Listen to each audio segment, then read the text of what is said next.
Good evening. उम्मीद है कि आप सब लोग खैरियत से होंगे। खुदा आपको अपनी पाक हिफाजत में रखे और ढेरों खुशियाँ दिखाए। आज आप बात करेंगे हम लोग इनर पीस पे, और इस पे कुछ ऊपर मैंने तस्वीरें भी लगाई हैं मेरी बेटी ने कि हम बहुत सारी चीज़ें, कुछ तो हम पे फ़र्ज़ हैं, कुछ हम फ़र्ज़ के तौर पे करते हैं, लेकिन ये बात भी सच है कि फ़र्ज़ को पूरा करने के बाद फिर ही इंसान को अंदर इत्मीनान हासिल होता है। जब जो चीज़ें हम पर फ़र्ज़ कर दी गई हैं, जब हम उन कामों को करते हैं तो हमें अंदर से एक इत्मीनान और सुकून ऐसा मिलता है जो समझ से बाहर है। तो आज मैं उसी पे ही बात करूँगी। उसमें नमाज, ज़कात, हज, रोज़ा, कुर्बानी, ये सारी बातें हैं, लेकिन आज सिर्फ़ और सिर्फ हम हज पे बात करेंगे। बात ये है कि हमारे अंदर की जो हम इत्मीनान की बात करते हैं, तो बहुत सारे कामों के बाद हम उसी कामों में एक चीज़ हज भी है, यानी ये भी एक रुकन है इस्लाम का कि हम इस काम को भी करते हैं जिससे हमें बड़ा अंदर से इत्मीनान हासिल होता है, खुशी मिलती है, और खुदा के घर आके जाके खुदा को मिल के आते हैं। और एक ख़ास काम और भी करते हैं वहाँ जाके कि हम वहाँ से अपने गुनाहों की माफ़ी मांगते हैं खुदा से, और फिर उससे ही अहद भी करते हैं कि आइंदा ये जो गुनाह हमने ज़िंदगी में किए हैं, आइंदा तेरे से तौफीक मांगते हैं कि आइंदा ये काम ना करें, और यहाँ से बिल्कुल हम ऐसे होके जाएं जैसे कि एक नया बच्चा माँ के पेट से पैदा होता है। आज हम एक नए इंसान बन के वापस जाएँ, लेकिन उसके बाद आने के बाद क्या होता है, फिर से उम्रा, फिर से हज। ये चीज़ मुझे कभी समझ नहीं आई कि वो जो इत्मीनान जो दिया था, जो आप नया पैदा होके आए थे, जो आपको एक अंदर से सुकून और इत्मीनान मिला था, जब खुदा से आपकी बात हुई थी, वो कहाँ गया सब कुछ। वही इत्मीनान तो आप बहुत सारी चीज़ों से हासिल कर सकते हैं। आप किसी और को हज करने के लिए भेज दें, किसी और को उम्रे के लिए भेज दें, और भी बहुत सारे काम हैं जिनको करके आप अंदर जो है अपने इत्मीनान को मतलब ऐसा इत्मीनान हासिल कर सकते हैं जिसमें कभी कोई तब्दीली ना आए। तो मेरा ख्याल ये है कि हम शायद जब खुदा के घर भी जाते हैं तो शायद हम पूरे दिल से माफ़ी नहीं मांगते, और शायद तब भी हम शक में ही रहते हैं।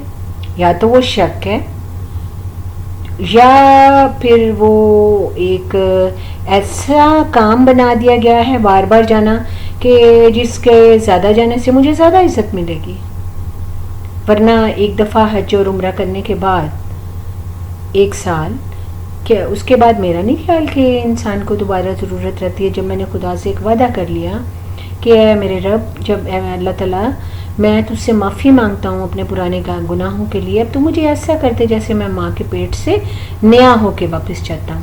तो उसके बाद हम क्या करते हैं, बार बार हमें इतना पैसा खर्च करना पड़ता है जो और बहुत सारी ज़रूरतों पे, हमारे इर्द गिर्द, हमारे नेबर्स पे और हमारे मोहल्लेदारों पे, किसी मरीज़ पे, किसी बूढ़े के माँ बाप पे, किसी बीमार पे, और बहुत सारी चीज़ों पे, किसी स्कूल पे, बहुत सारी चीज़ों पे वो पैसा खर्च हो सकता है। लेकिन मुझे इसकी वजह कभी समझ नहीं आई कि उसकी वजह क्या है। ये तो कोई इंसान ही मुझे बता सकता है।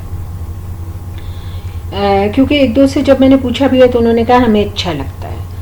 चलें, खुदा उनको खुश रखे, लेकिन खुश रहने के तो और भी बहुत सारे तरीके हैं, इत्मीनान हासिल करने के और भी बहुत सारे तरीके हैं। और खुदा के घर हम जाते हैं, उससे माफ़ी मांगते हैं, वहाँ से नए होके आते हैं। वैसे तो खुदा पहले भी जब हम उससे नमाज़ पढ़ते हैं, खुदा तो हर जगह मौजूद है। जो हम करते हैं खुदा से कुछ भी छुपा नहीं है, चाहे हम किसी भी कोने में जाके कोई भी बुरा काम करें या अच्छा काम करें, क्योंकि खुदा कहता है अगर तेरा सीधा हाथ कोई अच्छा काम करता है तो तेरे उल्टे हाथ को पता भी ना चले। तो जो भी हम अच्छा या बुरा करते हैं वो खुदा पहले से ही जानता है। लेकिन खुदा के घर जाना भी बहुत अच्छी बात है, लेकिन उसके बाद जो इत्मीनान ना होना या बार बार जाना, ये थोड़ी सी अजीब बात है। हमारा जो भेजने वाला है उससे हमें बेशक इश्क है, और क्योंकि वो हमें दुनिया में भेजने वाला, हमें औलादों से नवाजने वाला और बहुत सारी नेमतों और बरकतों से नवाजने वाली ज़ात है। ये बहुत ही खुशी की बात है कि एक ज़ात हमारी ज़िंदगी में ऐसी है कि जो ऊँगती है ना सोती है और हमारी बहुत फ़िक्र करती है। اور جب ہم اس سے معافی مانگنے اس کے گھر جاتے ہیں، اور میرا تو خیال ہے کہ جب کوئی آپ اچھا کام کرتے ہیں، کسی کی خبر گیری کرتے ہیں، کسی ہمسائے کی فکر کرتے ہیں، کسی ضرورت مند کے لیے فکر مند ہوتے ہیں، تو تب بھی آپ حج ہی کرتے ہیں، اس سے بھی آپ کو اطمینان، سکون اور بہت ساری بلیسنگز ملتی ہیں۔ تو پھر جو ہے اس سے جو ہے ہم اس سے ایک حج سے مطمئن نہیں ہوتے، شاید کچھ لوگ ہو بھی جاتے ہیں لیکن زیادہ تر لوگ نہیں ہوتے، اور زیادہ عمرے اور زیادہ حج کو زیادہ عزت کی بات سمجھی جاتی ہے۔ زندگی میں اپنے ماں باپ کے ساتھ، اپنے محلے داروں کے ساتھ، رشتہ داروں کے ساتھ، اپنے ہمسائے کے ساتھ بغیر لالچ، حسد، نفرت اور بنا کسی بات کو سوچے بغیر صاف ستھرا کرسٹل کلیئر ریلیشن رکھ کر دیکھیں، صرف 1 سال، پھر دیکھیں خدا آپ کو کیسا اطمینان دیتا ہے۔ اس سے جب ہم اس طرح کریں گے تو ہمارے بچوں پہ اس کا بہت اچھا اثر پڑے گا، ہمیں ان کی کوئی تربیت نہیں دینی پڑے گی، وہ اپنے آپ ہی سدھر جائیں گے۔ اور لوگوں میں جو آج کل انسان کو بڑی واہ کی ضرورت ہے یا اپنی زیادہ تعریف کروانے کی ضرورت ہے، تو وہ بھی ہمیں مل جائے گی۔ تو وہ لیکن اس سے فائدہ ایک اور بھی ہوگا کہ ہمیں جو اطمینان ملے گا اور جو تربیت ہوگی وہ پشت در پشت ایک نہ ختم ہونے والی بلیسنگ ہمیں مل جائے گی۔ اور ایک بات اور یاد رکھیں جو کہ بے حد ضروری ہے، کہ کسی کی بھی بری عادت، کوئی رشتہ دار کی اور نیبرز کی، کوئی بھی ہو، کوئی انسان بھی ہو آپ کی زندگی میں، اس کی بری عادت کو دیکھ کے کبھی بھی اپنی اچھی عادت کو نہ چھوڑیں۔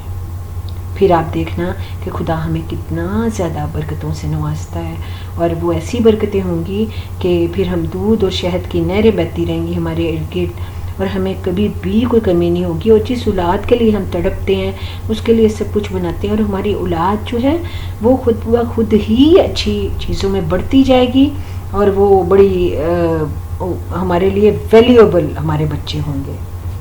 اور آپ اپنی فیملی میں بھی، جیسا کہ آج کل ہمیں شوق بھی ہے، ایک قیمتی برانڈ بن جائیں گے، آپ کو عزت ملے گی، خوشی ملے گی، اطمینان ملے گا، بلیسنگز ملیں گی۔